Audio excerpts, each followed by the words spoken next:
Welcome to another edition of Bowie TV Sports Spotlight. During this hour, we're bringing you highlights from our shows focused on all things sports in the DMV. Please be sure to follow us on all of our social media platforms. First up on Pitt Sports Zone, Bowie State University star DB Jordan Williams shares his thoughts after being invited to the HBCU Legacy Bowl game in New Orleans. Then on Flip the Script, Jade and Courtlandt dive into the most recent biggest headlines, topics, and sports. On Baltimore Ravens Rundown, we take a look at the exclusive sit-down with DB Nate Wiggins as he shares how his foundation is encouraging breast cancer awareness for My Cause, My Cleats. Also, be sure to catch the highlights and press conferences from the Ravens' Week 14 loss against the Pittsburgh Steelers. Lastly, we take a look at highlights and press conferences from the Commanders' Week 14 loss against the Minnesota Vikings. Don't go anywhere, and as always, enjoy this week's episode of Bowie TV's Sports Spotlight.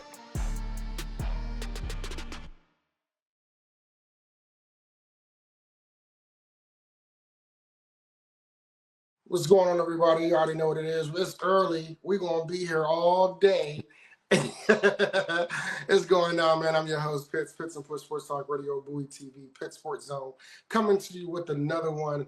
Listen, we are talking 2025 HBCU Legacy Bowl, and today I have the pleasure of being joined by Jordan Williams, defensive back, Bowie State University. What's going on, Jay? What's good, man? How y'all doing? Good, man. Good to have you on. Long time coming. Yeah, long time. It's crazy. So look, for those that don't know, we're going to pop off a little icebreaker first, okay? Good. So first things first, what is your favorite food? Spaghetti. Okay. He's quick and to the point. Spaghetti. Yeah. What is your favorite vacation or dream destination? That's a good question. Dubai. I'll go to Dubai. Man, yeah. That's 2 in a row. Yep. Okay. All right. Your favorite NFL team? Commanders. Unfortunately, we lost, but yeah, the Commanders. Hey, man, listen, at least your team fought and actually looked like they wanted to compete yesterday. My team just laid down. Who your team? Well, I'm everything black and yellow. Oh, God. All right. Yeah, you should know. God. You should know. I'm everything black and yellow. The last name just ain't Pittsburgh. Yeah. Uh-oh. The last name just ain't Pitts for a reason. Yeah, Rogers ain't really do his thing, so. Can you hear me? I got you. I get you.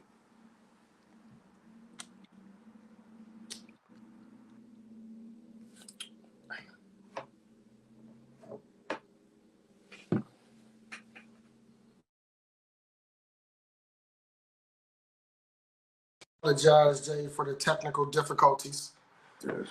But like I said, the last name ain't Pitts for a reason. You know, my last name Pitts. I'm from Pittsburgh, so it's only right that my colors be black and yellow. But it fit, right? I felt right at home. It's cool. But my dad, you look good in that black and gold. I've been wearing black and gold my whole life. So. So you're rooting for the wrong team, then, player? Nah. All right, so Jordan, you know, I wanted to give the audience of understanding and a view of who Jordan Williams is, right? Your journey, the things that you come through, you know, the process that you had to come, you know, the injuries. There's a lot of things. There's a story about you that, you know, people don't know. Yeah. And, you know, I think it's great, you know, for you to be able to, you know, share that story, man, not only to show that you overcome, but also to inspire somebody else, you know, who may be going through something similar. But before we get to that, man, if you can, give me one of your most memorable moments or games from this year. This year, it'll definitely be that forced fumble against Virginia Union. And I finally got to wear that defensive chain for the first time. So taking the chain. So that one right there, that was a big play. That was a big momentum change in the game. Yeah. And that boosted my confidence up a little bit. So that was one of my favorite plays of the season. And if you can, Jay, you know, we both attended the Head to Speech award, you know, when we were recipients of the award. Can you share a little bit about your journey and the process in which your award was presented? So the process, It was a lot. So this summer, following the head speech award, before that, I did a lot of cognitive training where, I got to practice with my reaction time and my memory and certain things that help me be better on the field and help me be step ahead of everybody else on the field because you don't really hear too many people doing cognitive skills testing. That's like only people I know really doing it is Mahomes, Tom Brady, people like that. So I just tried to hop on that trend to put me a step ahead of everybody. So that plays a big part in, my success this year and just me always being, where I'm supposed to be at on the field. When you were talking about the test, can you share a little details in regards to what it entails for the cognitive test? Yeah, I ain't gonna give too many because I ain't gonna give out my Right, right. secret, but Oh yeah. I Don't get definitely, don't give a little sprinkle. Don't uh, get a formula.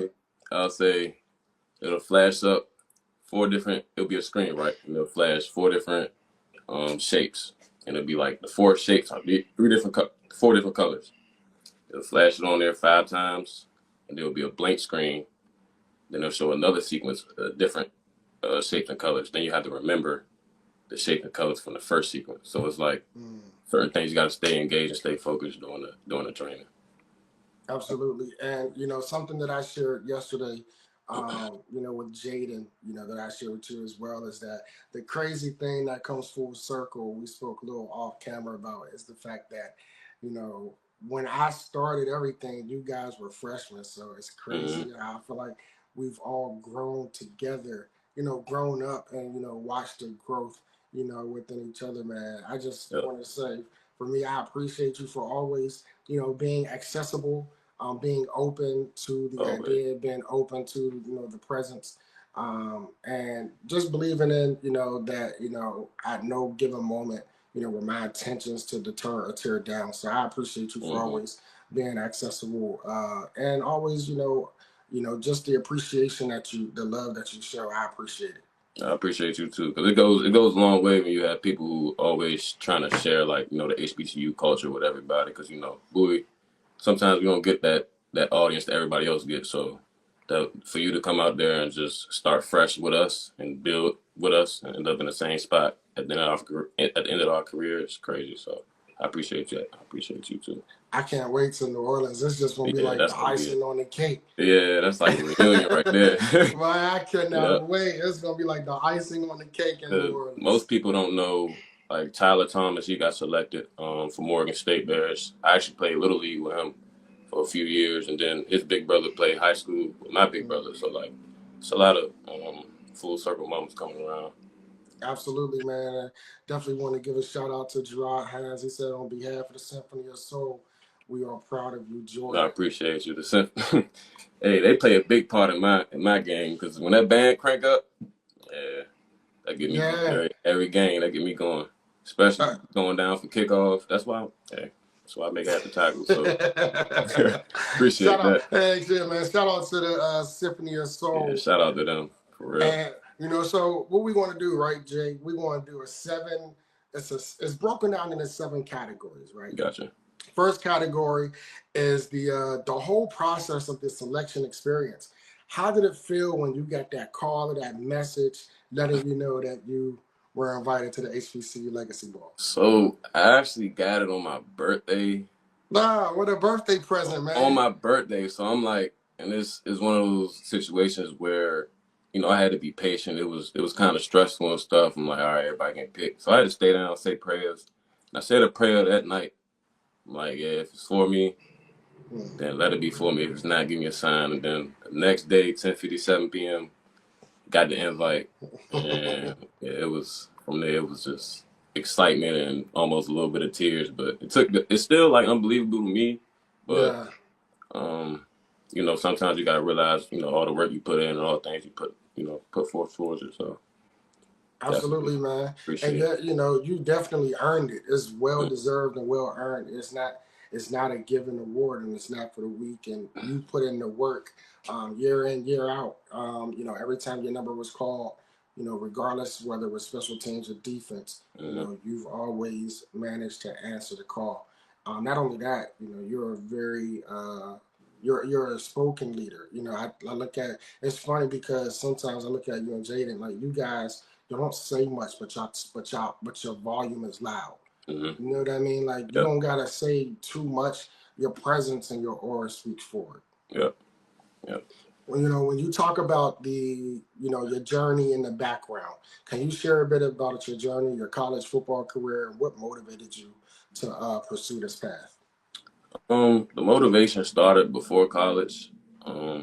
So my older brother, he got the opportunity, but he wasn't able to complete like this opportunity because of injuries too. So, that played a big part of my career, just being able to like carry on, his legacy with mine and still make him proud and stuff. But then for me, it was for like I walked on to Bowie State, so that I was already on a level, like another level as far as just grinding and working for stuff. So like once I realized I could accomplish that and work my way up to a scholarship, that's when I felt like I could do anything. So from there on, it was just grinding and just chasing my dream. So I'll say it started before college, and then after, as far as the injuries, that was the hard thing because some of the injuries was like, dang, how am I gonna come back from it? So, Yeah.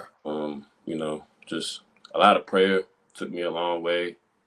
Just having faith that everything gonna work out and just being patient and God just answered every time. So now I'm here and it's been a rough journey, but I'm grateful for it because I learned a lot.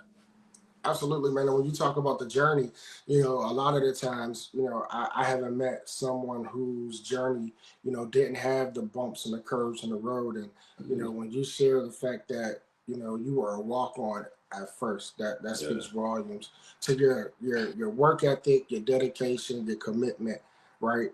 And then also the injuries, battling through the injuries and still, having the fortitude, the motivation, the discipline to still come back stronger, on that moments, I know sometimes with athletes, when it comes to injuries, injuries at times it's a physical thing, but it also can be a mental, a mental block at times. Were there any moment where, you found yourself in that position where, mentally it was like, I'm gonna get through this. This is just another hurdle. It's basically just another test to your testimony.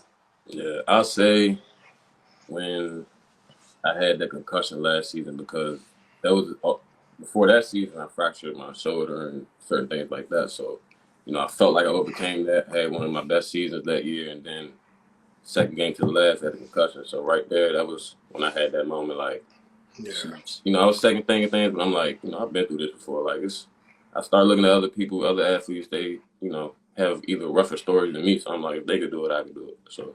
Yeah. That's just really just looking at everybody else's story and just staying focused on mine too. The third category that I wanted to touch base on was your HBCU experience. How has being a part of HBCUs shaped your football career and your personal growth? Personal growth, it put me in a lot of positions to have like a lot of connections with people who look like me, talk like me, speak like me. So it was like having that type of support means a lot. So it was really the connections and like I'll say the atmosphere, like the games, all the love, people coming out. You got like my head coach, my high school head coach, he was an alumni there at Bowie and in the Hall of Fame, Coach Hayes. So just being able to be around everybody and have everybody come together at like every game, it just means a lot. So it's really just the family part of it, like the brotherly love, things like that. And it's funny because I was going to ask you if you can, in one word, define what HBCU means to you. What would it be?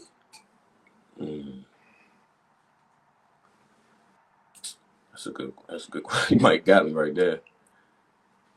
But I think you kind of answered it right when you talked about, and I'm not putting the words. I'm just paraphrasing from what you said. I think you really kind of answered it on your last statement when you said the environment. It's a family environment. Family. And a lot of times the atmosphere. It definitely is just that. It's a love that is felt that doesn't have to be said. It's the aura that surrounds, HBCU campuses and those that are a part of it. Yeah, so that one word would be probably family. Definitely family. Okay. So let's talk about your goals and intentions. What are your main goals for the HBCU Legacy Bowl, Yeah. and how do you plan to stand out? Plan to stand out. I like to keep things secret, but plan to stand out just being myself. Like not faking anything. The coaches. I'm there for a reason. They've been seeing me. All season, so they already know what to expect. So I'm just gonna go there and make sure I'm consistent with who I am as a player, who I am as a person. Just always being the first, never being the last, always being the earliest, not the latest. Yeah. Just doing the little things that's gonna make me stand out as a player. We'll be in the playbook a lot. Going to be in the hotel all day. So, right now it's like I gotta get paid. So money on the table, I got that opportunity. I'm gonna take advantage of it.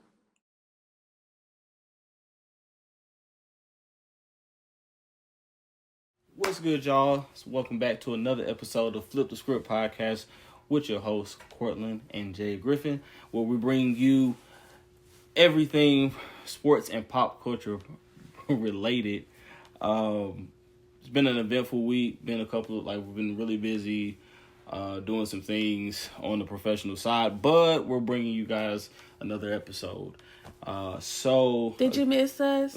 Because we miss y'all. It's been a long time, and we're so sorry, but we're about to get back into the groove of things. Like Courtland mentioned, we have definitely been busy moving around. I just ended my world tour a couple weeks ago. Well, not really. I'll be out of town again on Friday, but my world tour is coming to an end. So how are you doing today, Mr. Griffin? I mean, I'm fine. I'm just ready to get into the show and get into this stuff, man. It's been a lot. It's been a lot going on in the sports pop culture world, and it's been a mess. Get your brooms, cause it's a mess.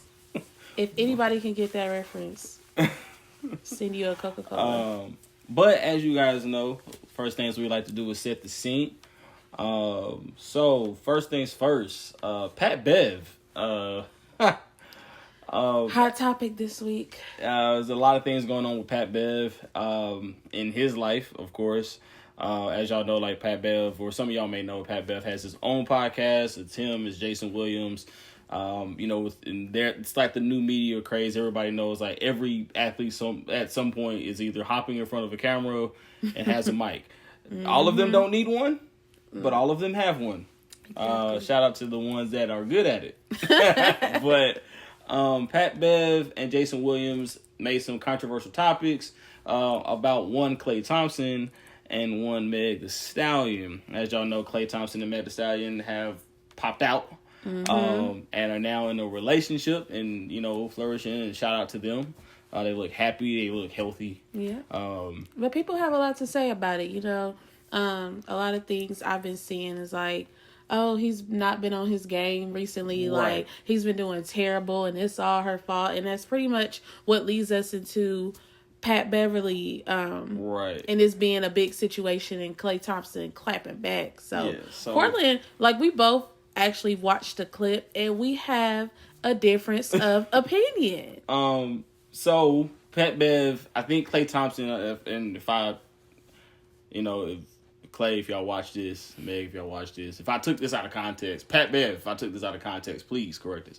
But I believe Klay made some comments about Patrick Beverly, like being out of his prime, and for all the guys and girls who like sports, right, and watch this podcast and watch this show, as you know, you come at another man about his profession, whether it be former or current, right? Like, it's a tender spot for us.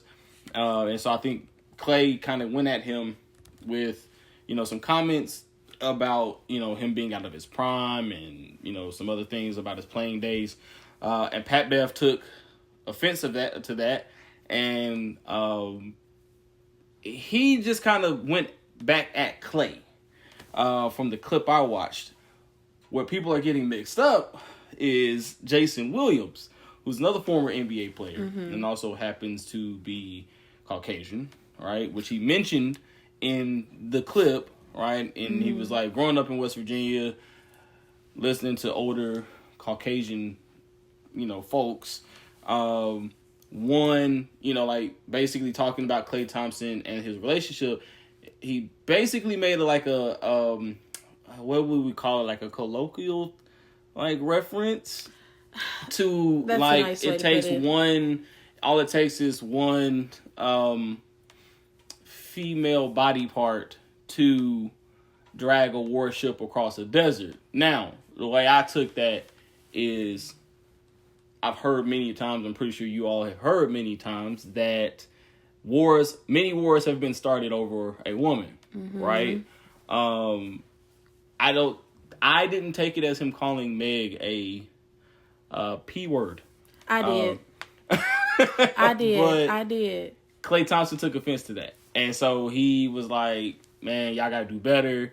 You know, like, how dare y'all refer to my woman? I'm summarizing here. Yeah. But how dare y'all refer to my woman as a P word? How would y'all feel if I referred to y'all wives as a P word? Exactly. That's super disrespectful. Exactly. But listening to the clip, of course, the internet takes everything, runs with it, right? It's a game of telephone, right? So it's main source, and then it's people, and then there's internet that distorts it, stretches it. You get a bunch of, people. You get a bunch of people that give their opinions. They chop stuff up. You have a bunch of people who don't want to go do the research and go find the original source material, which is what we're here for. Right. Right. And then, of course, then you get like stuff like, oh, he called her a P word. Oh man, like he's misogynistic. Oh man, how dare he said that? Pat Bev, fingers pointed at you when it was actually Jason Williams. And that's kind of where I'm at with it. Is like, I don't think Jason Williams meant it as a like direct shot at Meg, because when I first heard about this, I thought it had something to do with the court case with her and Tory and some other stuff, not thinking this has something to do with like Klay Thompson, right? Like, I'm thinking like, oh, Klay Thompson just defending this woman, right? Like, and this is just being on Twitter, going to Twitter Spaces, hearing people talk about it. I'm thinking Klay Thompson, I'm like, oh yeah, Klay just defended this woman. That's what you're supposed to do. And in reality, I think it was just like a misconstrued thing. Interesting. But I don't think it was misconstrued at all. And the reason why I say that is because, given in the context that Jason was talking about, he was compared, like you said, what did you say? He said it takes one P word to do X, Y, pull Z. a warship across a... But that, to me, that's the same as saying it only takes one B word or one female. And clearly that one female or P word is the woman that he's with, because if he wasn't with, it could be Megan, it could be anybody else. If he wasn't in a relationship, then then that sentence wouldn't have even been made. It would have just been like, dang, well, he's just trash right now, or whatever the case may be. But I felt like, because Jason said that one sentence, it was an attack. I would hope that if somebody referred to me in that way, you would take an offense just like Klay did. Yeah, if you put it in that type of context. That's why I think that it was a direct... It was an indirect hit towards her. He wasn't... I can't even say that he wasn't trying to be disrespectful, because me as a woman, I took it as disrespect. Right. So that's my take on it.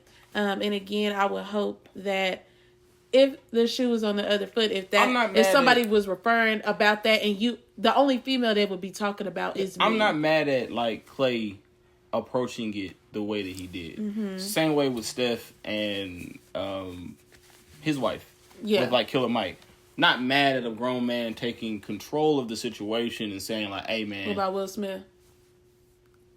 I can't even think of the situation. But he slapped Chris Rock over Jada. That's not the same. It's him taking up for his wife, regardless of how you feel. That's not. It's in the same realm, but it's not the same. But Killer Mike making the comments he made, and then it's like, hey, y'all know me. How dare you do this? I'm never going to fault a man for taking up for the woman that he lays in bed with. Right? That's, every man should do that. But I do think the comments were taken, I think on one side of it, this is going to sound really crazy, you're a woman, so I expect you to take offense to it. But as a man and in male spaces, when we're speaking, men are very direct, and so it's kind of if he was calling her that, I think he would have said man, Meg is a Meg I think is this. it was and an indirect. But and you can be right. Sound off below. Tell us what you guys think. You can be definitely right. I don't agree. I'm not invalidating how he feels because he is a man and men can be a little, so I don't know. What does that mean? But let's sound off in the comments about that and let us know your thoughts. But we're going to move right along to our next quick hit. Cardi B and Stephon Diggs, they had their baby. And she definitely gave a shout out to TMZ for not exposing when they had their child. But congratulations to them. It has gotten real messy because Offset today was like, you better not name that baby nothing Spanish. I already got a name for it because in the state of Georgia, because she's still married to him, that's legally his baby. And Offset, like, she's actively trying to divorce him, y'all. They offered him $10 million and he was like, no, I need half. I made her. Which I don't agree with at all. He did not make Cardi B who she was, to be honest. I don't believe that he did. She popped off before they got married. There's some things that he helped her. I'm not saying he didn't help her music career, because he for sure helped with her music, but half of everything she's worked when he's just been cheating and dogging her out, I don't think that that's fair. When we have seen him disrespect her every year since they got married. We've also seen it on the other side, but again, I don't want to. She left him, y'all. I don't want to get. Timelines say differently, she but gave the timeline, but y'all can look that up because this is just a quick hit. Again, congratulations on their baby. The child is here healthy. It's a boy child. It's a boy? Yes. Congratulations. Congratulations to Stephon. Mm-hmm. He seems to be pretty happy. He's also helping the Patriots to a number 1 overall seed. So there's that on the sports side of things. He's doing great. Makes me throw up in my mouth every day.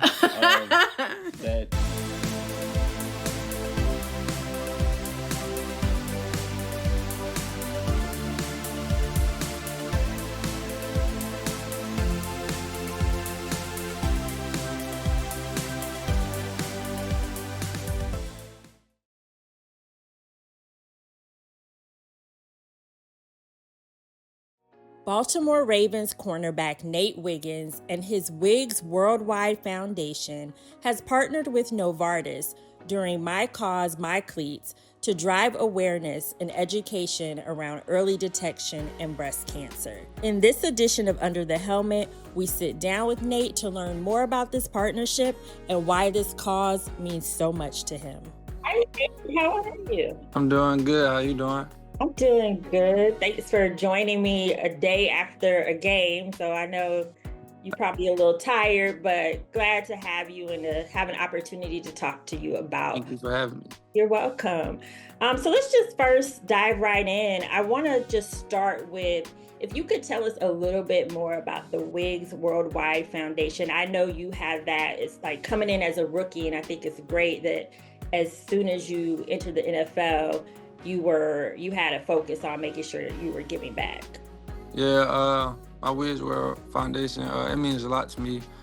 Just for me to give back to Atlanta, then Baltimore, Atlanta where I grew up at, just hard, tough times. I mean, Atlanta can be hard sometimes. So, I mean, giving back to kids and giving back to the community is just powerful. I mean, I know I do a lot of good stuff on the field, so I mean, out the field, I try to show the kids, like, man, you can do it too. Like, no matter where you come from, you can always, always do it. Definitely. That's a very important message.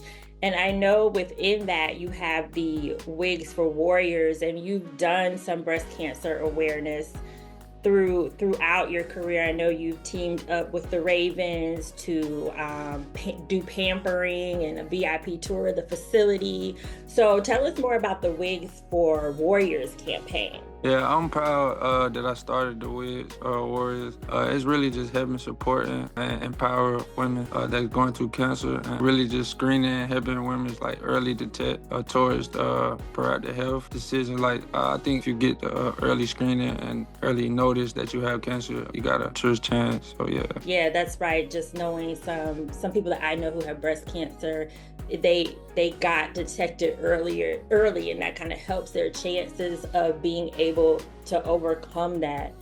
And so I know you've partnered with Novartis for My Cause, My Cleats, and a big part of that is the breast cancer awareness that you've been doing. So tell me a little more about that partnership. Yeah, I'm partnering up with Novartis just to spread the importance of proactive health just around the world. I mean, like I said, I care for children. I mean, women with cancer. I mean, like I just care for it. It's just on my heart. So it means everything to me. And just seeing people push and just seeing how I make people, how happy I make them, it just it's in my heart. Now the cleats, I saw the cleats. They were really nice, and you had a good game in those cleats.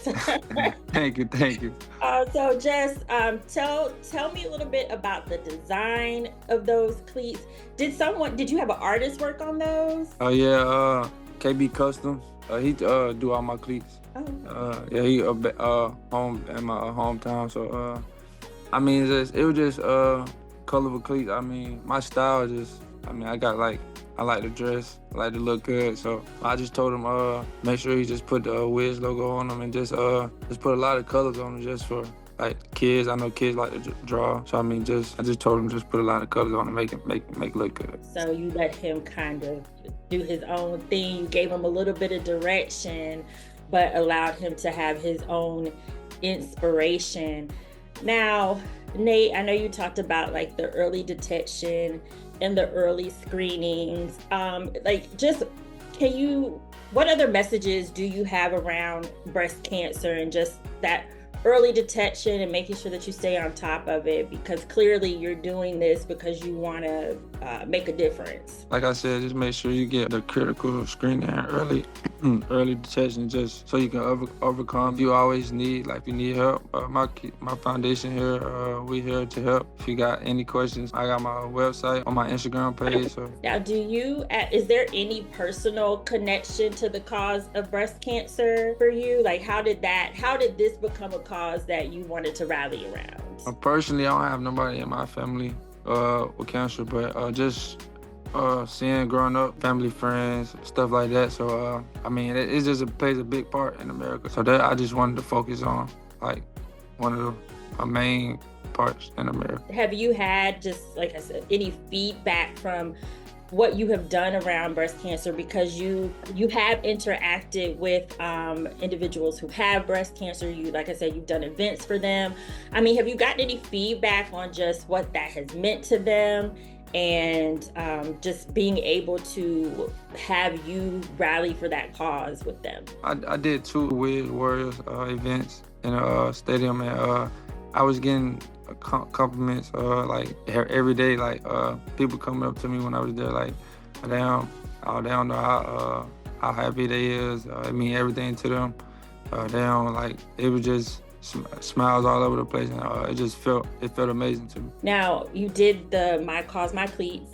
Like you said, you've done your 2 Wigs for Warriors events. Is there anything else that you have coming up just around the message of breast cancer awareness? We don't have nothing around breast cancer awareness, but we have a Christmas giveaway coming up in Atlanta. And I think you spoke to this earlier, just giving back to the Baltimore community. You know, that's where you play. You've dove in, and you do it in Atlanta too, so you don't forget about your hometown. But just, what does it mean to you to give back in Baltimore, you know, where you're trying to build your career and build a name for yourself? I mean, everything to me, just showing fans, how much they love me out here, showing how they love. So it just means everything to me, just show them the love that they show me, that I make sure I show it back to them. What drives you to give back, Nate? Like I said, when we opened this interview, just rookie year coming in, you don't always see guys set a foundation up immediately. And I know even from your Clemson days, that was important to you. And then in your video for My Cause, My Cleats, you said, you told your mom, I believe, if I ever make it, I'm giving back. So where does that come from? Just be growing up. Like I said, we ain't have a lot, but I got through. So I just know how I feel to not have what you seen on TV. I mean, little kids see us on TV and they want they want to be like that. So, I mean, I just go back and tell the kids who can't get everything they want or can't get it right now at the time, just keep pushing. I came from where I came from. I did it, so y'all can do it. Well, that's a great message. Nate, thank you so much for your time.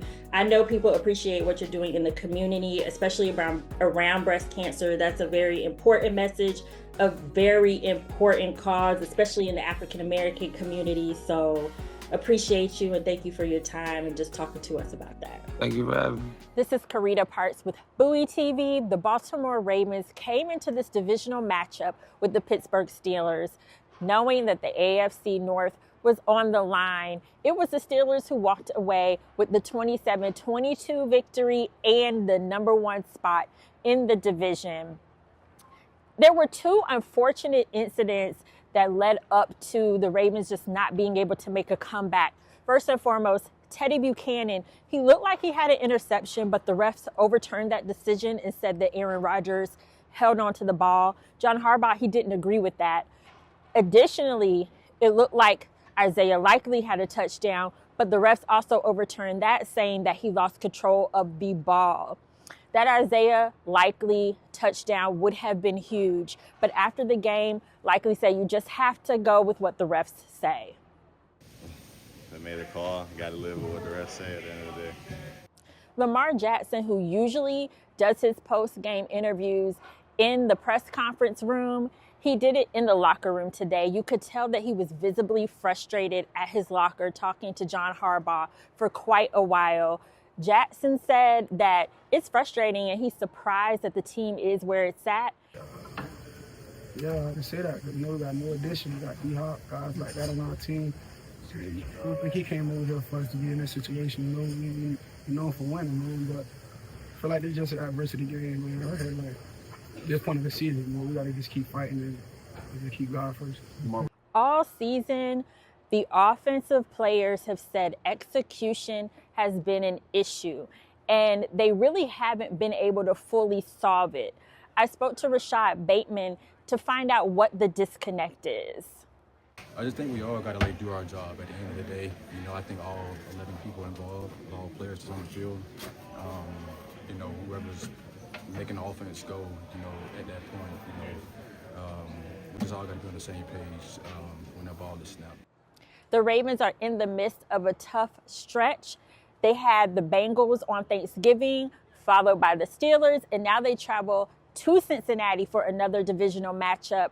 Derrick Henry said they have to put this one behind them and get ready for Cincinnati again. We need to win. It's the most important thing. Play these games, play comprehensive football in all 3 phases, take advantage of the opportunities when they are given, and just execute, which I'm saying every week. This is Karita Parks. That has been your Ravens Rundown. Be sure to follow Bowie TV Sports for all your Ravens content at Bowie TV Sports. And you can also find us on Comcast in Prince George's County. Fighting for the AFC North for the next 4 games. That's what we stand. What questions do you have?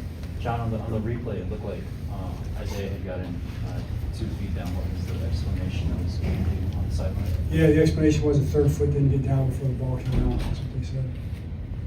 Do you believe it should have been touchdown? You know what? I believe a lot of things. I think the play with, I think the Aaron Rodgers play. I mean, just talking about rules here. It's not an officiating issue. It comes from New York. But, when you're making a catch, you have to survive the ground. He didn't survive the ground. He's still down. He's not down by contact. He was catching the ball on the way down with another person. So you got to make a catch there and survive the ground. I don't know why it was ruled the way it was on that one.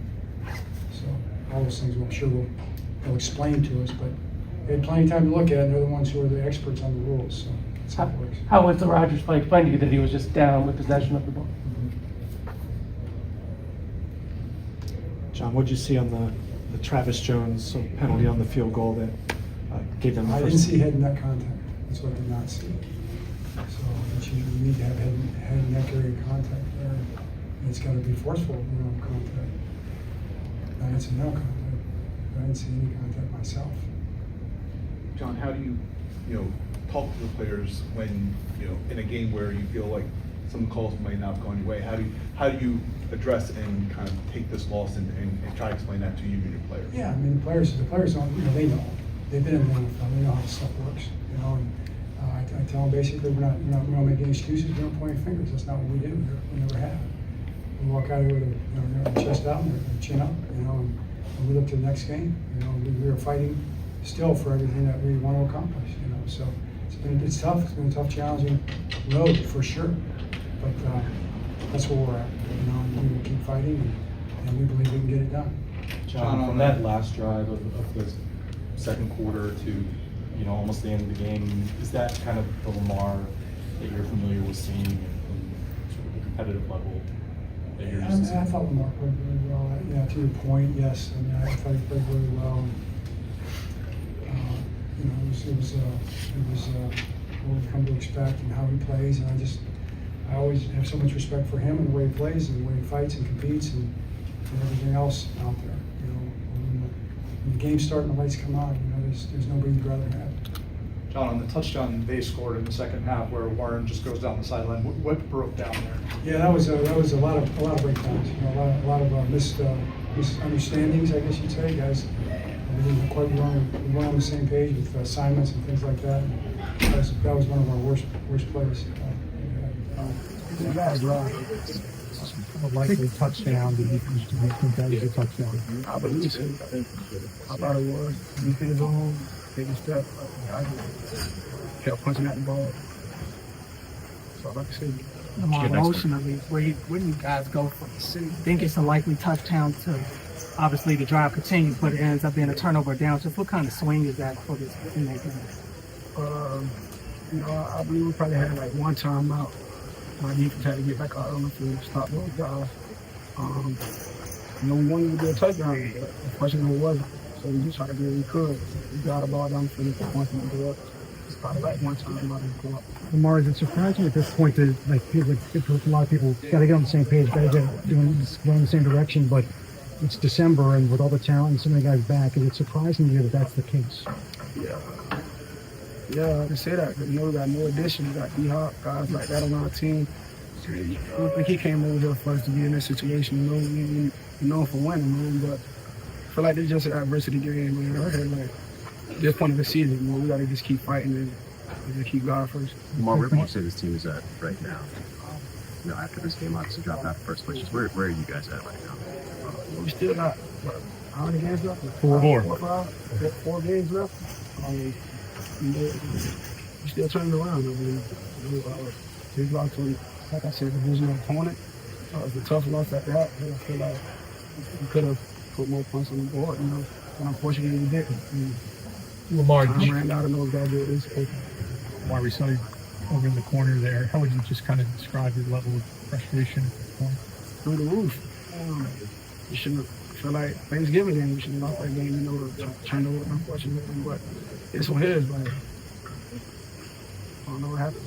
Lamar, we saw you talking to the coach for a few minutes ago. What was the message there? We still got 4 games, basically. He's saying, just stay locked in. With another divisional matchup set up for next week in Cincinnati with the Bengals, that mindset going into their mentality? Just like it was this game, but it got to be better. Going to the God territory, you just got to lock in, man. 4 quarters, each and every play. What did you see on the turnover to your second? Trying to make something happen. It was like 3rd down. Try to throw it to Rasheen, but threw it too light. He just made a good play on it. One hand in the session. Incomplete. On to the next play. Get points on the board. Do you think that was accurate? I made a call. Got to live with what the rest say at the end of the day. How frustrating has it been, you guys, in some red zone issues this year, and you find it's like you get the execution and then it still didn't go your way, but just overall, not getting the number of points you guys, this offense with the talent you guys expect? Really just getting back to the drum boards. I mean, understanding what's not working, understanding, trying to get everybody on the same page to be able to score, put those 3 into 7, or being able to just put points on the board. At this point in December, is it surprising that that's the message, like we got to get on the same page this late into the season? I mean, at the end of the day, everybody's human. I mean, it takes a whole offense, whole 11 to really get the whole play the best outcome of the whole play. So, you know, if one person, you know, misses a block or doesn't do something right in their assignment, I mean, it could be detrimental depending on where you are in the play. So really just understanding what everybody's job is, really just getting back to everybody, you know, loving your brother and making sure we score. So have you ever thought that putting 2 feet down is a touchdown, or is it a quick catch? I thought, but I mean, at the end of the day, they made a call. Got to go with it. Got to put points on the board after it. Have you seen a replay of it yet? Nah, I haven't. Did you get an explanation? Did you talk to an official after? Nah, once they made the call, we was kind of, you know, trying to get back in the end zone and go to get up 1 to be able to go up 3. So. Isaiah, coach said that he was told by the official that the third foot didn't get down to complete the full act of the catch. Was that explained to you in any way, shape, or form? I mean, I guess I got to just get my third foot down. This is the second game in a row something like this has happened. Is there anything you've got to adjust to hold on to the ball? I'll say just finishing the plays. I mean, last week it was more so of me just being lackadaisical. I guess, like, just, you know, preaching my fundamentals to myself, you know, just, you know, hold on to the ball tight when I'm crossing the plane this week. Just got to just live with the ref's call.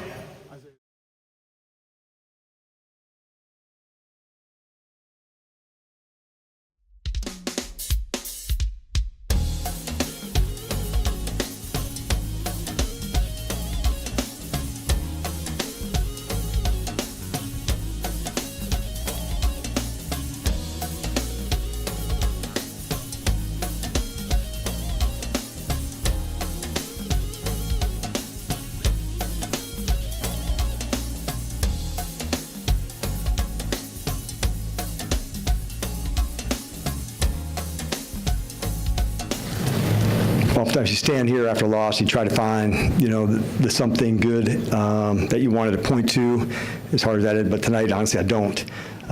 What I told the team was I thought we took a step forward last week, and tonight I thought we took 3 steps back. And we didn't find our rhythm and let them live into theirs. So tonight, to me, none of it was acceptable. It's 4 division games in our season, and it is an absolute must that we recapture that forward progress that I saw in the last week, because we absolutely did not have that tonight in all 3 phases, all the way through it. So give you an update on Jaden. Obviously fell on his elbow, was questionable to return and could have. It was my decision to sit him out. Just, you know, as a team at this point, we were off, and felt like that was the right call for us to go. You know, certainly offensively, I liked what the first drive looked like. We missed on the touchdown, but those are the moments that we've got to make it and find our space to go. And then one injury update that I wanted to hit you with is early signs say it's serious injury for Zach Ertz. And that's hard, man. This guy is one hell of a competitor in every way. And, you know, to see the frustration and emotion with that, all of us are feeling that. I'll have the imaging tomorrow, but I wanted to give you that update from an injury standpoint. And that said, I'm ready to roll with you guys. With Zach, ACL is over. Yes, yeah, that's what we're concerned about. And they'll go through the imaging tomorrow, but the early signals, John, aren't good. And let's hope for the best. But, you know, the concern is that's a serious knee injury. And then with Jade, it's the third straight game where he's had to come out being hurt. Do you still want to see him more this year? Is there still a chance to play? Yeah, it's an important development time for him. Like, there's no zero risk game.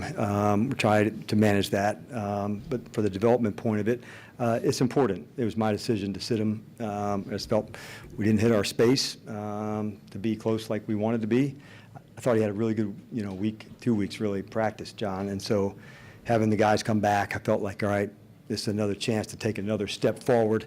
And so when we didn't today as a team, I think all of that was a contributing factor, not one position or one play. So let's start back with some of the questions about the Vikings, or some of the, you know, comment around some of the success against the Broncos, what can be utilized and going into this game with the Vikings, because I do think they're very important points. So let's just go right into that. Good afternoon, Coach. Good afternoon. When it comes to momentum and trying to stack positive performances, being able to hold that Broncos pass rush to just 2 sacks, how does that kind of help bleed into going up against this Vikings pass rush this week? Yeah, similar but different.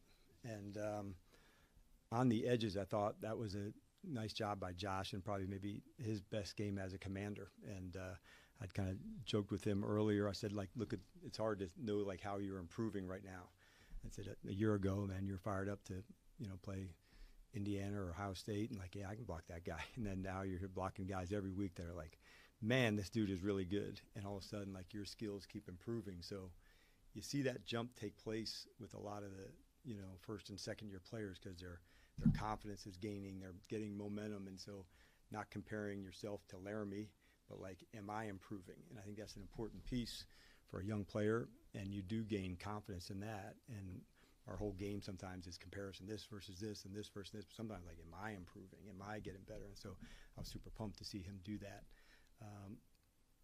It's an important part of every game, line play, run actions. I thought that helped, in our game this week, that here's a team that if you can run it and you can stay committed to it, you don't let them pin your ears back and go. And that'll be similar this week as well. So after last week's performance, I mean, the offensive line was a high point, a high moment, a position group that even on last week's episode, I did a whole thing. Have you thanked your offensive linemen today? and really, just kudos to them. And it almost made you feel even more confident in a way. I know for myself, that was like, okay, if you're going to bring Jaden back, right, and he's ready to go, he's healthy, you're not gonna play him hurt, but if he's healthy, all right, you want to play him against, with this offensive line. Yeah. Right, they're in a good spot, and we're gonna get back to this, after we get through this, to start to talk about the rest of the season, and just from a perspective of what do you have, right? Because Josh Connolly did great. He really, really did. And so it was certainly a high point. You would think that you would see a bit more of that this week, but everything just nothing was working out, and so you really didn't see any positive from that at all. Yeah. I think with Danny, kind of had me laughing. I like this one, Danny. Commander's defense made J.J. McCarthy look like Dante Culpepper with the get your roll on flow. Shaking my head. Everybody knows, full transparency, I'm a Michigan fan, and JJ McCarthy is one of my guys. So I wasn't like, I felt like, I hope, and this is something that I said before. I think I did a show with Dujane. We were talking about this, and I said that I hope Commander, like, the players didn't like underestimate like Minnesota's offense with JJ McCarthy, but because obviously his season has been out there in terms of having a bad season, bad rookie year. This is like a rookie year for him, and going into that thinking that you're going to, after what you did against the Broncos, not thinking that you're playing against a Minnesota Vikings team who was struggling offensively, especially the week prior with the other quarterback that they had out there. And it looked like it cut for because I didn't watch the game yesterday. I watched it today, so I wanted to make sure I was ready for the show. I watched it today, and it just looked like they just worked. Folks that probably agree in the chat, they were outcoached. Thoroughly outcoached. From offense to defense, they were outcoached. They had a game plan. Washington couldn't counter it or didn't try to adjust to it, but Minnesota did a good job scheming up for this Washington Commanders team. So yeah, but yeah, JJ, I'm not surprised. I've said this before. Like, I think JJ will be a really good quarterback in this league. So to answer Daniel's question, I'm not surprised that JJ was able to do that against Washington. Because, but also I think to play a role in that, I think I think that this team didn't take JJ serious enough, and that's why that happened to them. I mean, I totally agree. I'm really high on last year's quarterback class. Like everybody, I know everybody, picks and chooses who they prefer. Of course. For me, I was like, I think they're all dope. I'm talking about Caleb, Jaden, Michael Penix, JJ McCarthy, Drake May. I have nothing but positive things to say from their rookie season to now. There's each one has had a different storyline, including Jaden. Right? We talked about last year how their rookie seasons went. We can talk about this year, how their second seasons have gone so far. And it's based on a variety of different variables, right? For some of them, dealing with different coaches, several of them dealing with injuries, right? Jaden McCarthy being one. And now Jaden is the other. Michael Penix now dealing with an injury. So I'm high on that rookie class. Yeah. I really am in that draft class because they're not rookies anymore. So that draft class of quarterbacks. But to that point, that's why I said no. I want to go back to some of the things last week because Cliff Kingsbury was asked about Brian Flores' defense, B-Flow. Yeah, B-Flow. It was a B-Flow. Yeah. And Coach Quinn was asked about the Vikings as well. So let's get into those clips. Because much like we've done in the past, when we bring these clips to light and bring them to everyone's attention, hey, listen, the answer is there.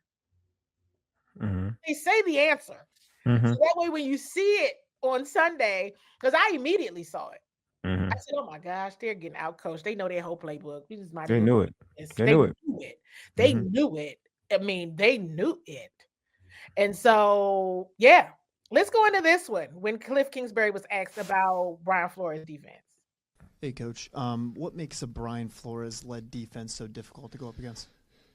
Yeah, they're always really physical, really tough, and then he's so multiple on his fronts and his pressures. Each week you're seeing something you haven't seen before, and so it's really hard to prepare for. It's almost like you need to do what you do well and do it at a high level because you don't know what's coming. But I've always been impressed by B-Flow and the way those guys play, the tenacity, the physicality, and then just the scheme is a challenge just because every week it's a new pressure and it's a new front dialed up that you have not prepared for. So a lot of unscouted looks. Might put into the kind of the offense this week when you go up against a guy like that? Yeah, there's things you're going to try to counteract it with. And like I said, I think what we focus on when you're going against a guy who's that multiple and does so many different things is say, what do we do really well and kind of lean into that. So with that being said, he said it. He said they changed it so much. It's something that is dialed up that you hadn't prepared for. That's what happened yesterday. I'm like, Coach, you answered the question. And then he turned around and did something that you said that he was capable of doing. And that was you not being prepared for it. Now, when I went back and listened to it, I listened to it then. And that was why one of the keys to the game was do what you do well. But hey, don't overthink this. Because from my perspective, in instances like this, yes, the offensive coordinator, Cliff Kingsbury, can be a mastermind of creativity. But at times, they're expecting you to be the mastermind of creativity. That is something that you do very well. But just do the common sense thing. Just do the logical thing. Just do the thing that makes sense. Yes, Jaden does a lot of things very, very well. But guess what else? He's coming back from injury. Do what is going to be the lightest load on him, but give you the most burn for your money, whatever I'm trying to say right now. Understand? Yeah. But you get what I'm saying? It was I got you. Yes, do what you do very well. But if you already know this is somebody that's anticipating that, it can draw up something that is disguised that you haven't seen. Yeah. I think because I want to answer something to Santiago. I think Santiago said this when listening to the clips. He says, "Why can't we do that?" And I want to say this, like, for real, is that like being proactive and no? Why can't we confuse offenses like that? I think that's what he's saying. Like, why can't we do that? And I've said this about multiple coordinators, depending on who you are. It's just like in life. Like, there's levels to this. You know what I mean? There's levels to this. And I said this. I've said this to my man Taj, who's in the chat, that Brian Flores is a very elite defensive coordinator. It doesn't matter who he is going to utilize his talents or whoever is out there to the best of their ability. Period. Point blank. Period. And he finds a way to get the best out of them. And that's not any shade to any coordinator on this team. Not a shade to the guy who's calling plays right now defensively. It's just that there's levels to it. Some guys know how to bring the best out of people and know how to scheme up defenses better. Look, man, and it was said, and it had to be reminded to me, because I only looked at Brian Flores for who he is as a defensive play caller, period. But he's under the Belichick tree. And if you know anything, that's a mad scientist in his own right. So to learn from that, and he has his own image out of that alone, because